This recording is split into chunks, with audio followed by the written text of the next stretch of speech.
She arrived in America at 18, with almost nothing. She bought a sewing machine on an installment plan. She built a business on her own labor. And then, in a small dress shop in Manhattan, she solved a problem that half the population had been quietly enduring for decades, and turned the solution into a global empire. Her name was Ida Rosenthal. She co-founded Maidenform, and she changed how half the world dresses. Ida Kaganovich was born on January 9, 1886, in Rakov, a small Jewish community near Minsk in what was then the Russian Empire, now Belarus. She was the eldest of 7 children. Her father was a Hebrew scholar.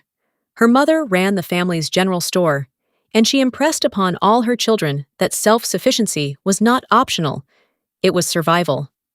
As a teenager, Ida's mother sent her to Warsaw to apprentice with a seamstress. She worked as a dressmaker by day and studied mathematics in the evenings. She was educating herself for a world that hadn't opened for her yet. In 1904, at 18, she emigrated to the United States, arriving in Hoboken, New Jersey, following her fiancé, William Rosenthal. They married in 1906. She had almost no money. She bought a Singer sewing machine on an installment plan and built a dressmaking business through sheer skill and relentless work. William was a trained sculptor, an artist with an extraordinary sense of three-dimensional form. He and Ida were a perfect match, his artistry and engineering instinct, her business acumen, sales mind, and iron discipline. During World War I, Ida's sewing business boomed. By the early 1920s, she was established in New York, with a growing clientele and a larger idea taking shape. Around 1921, the Rosenthals joined forces with a friend, Enid Bissett, to open Enid Frocks, a custom dress shop on West 57th Street in Manhattan. The era was the height of the flapper style. Fashion demanded that women achieve a flat, boyish silhouette, wearing uncomfortable bandeaux that bound and flattened the bust. Women paid for expensive custom dresses and wore garments underneath that distorted their bodies to fit the fashion. Ida and Enid thought this was absurd.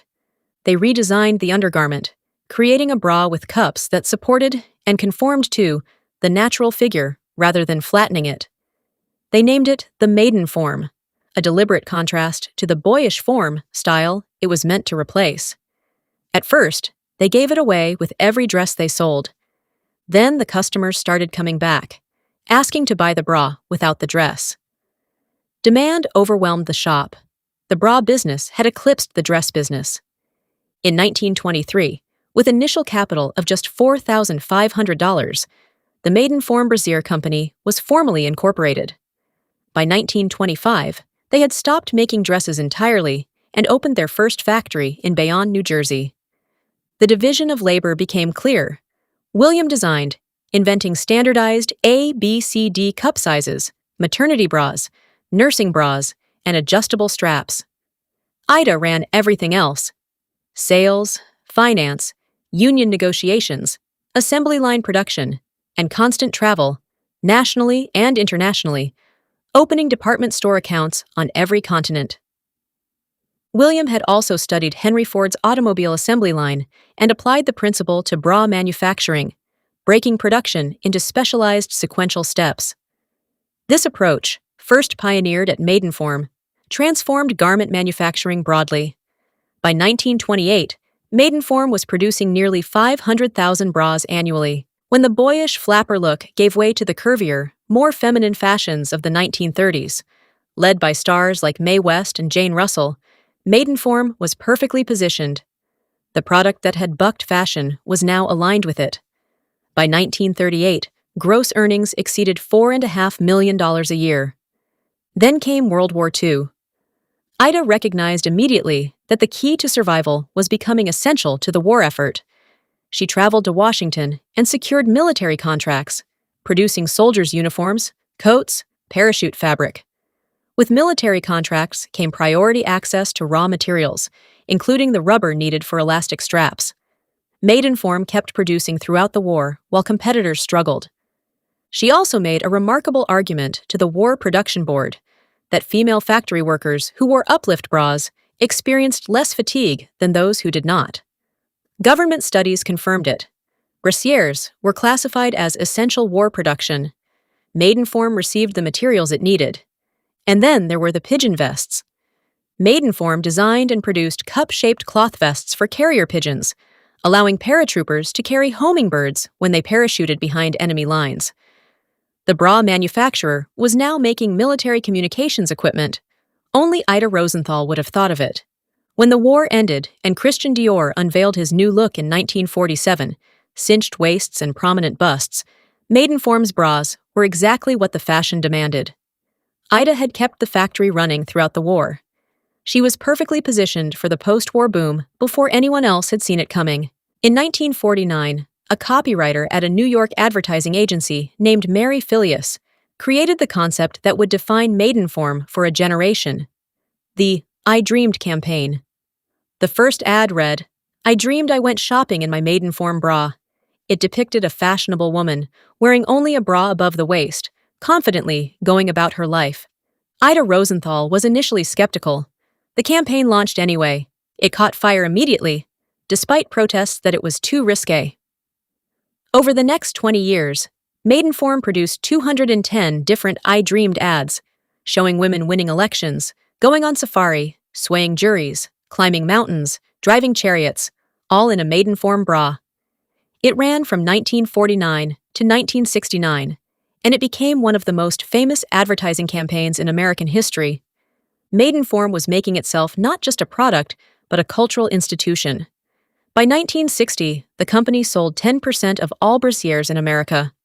That same year, the chansonnette, Maidenform's iconic pointed bullet bra, first introduced in 1949, had become the best-selling bra in the world. By 1978, more than 90 million chansonnettes had been sold. When William died in 1958, after 52 years of marriage and partnership, Ida, at the age of 72, became company president. She had always been the business engine. Now she was the sole engine. She held the title until a stroke in 1966 forced her to step back.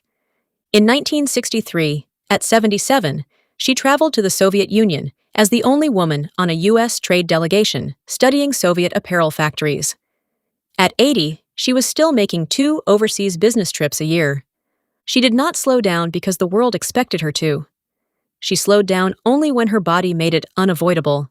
By the mid-1960s, Maidenform's gross earnings had reached approximately $40 million, and the company was selling in more than 100 countries. The company started with $4,500, had become a genuine multinational, led for most of its existence by a Russian immigrant woman who was not quite 5 feet tall.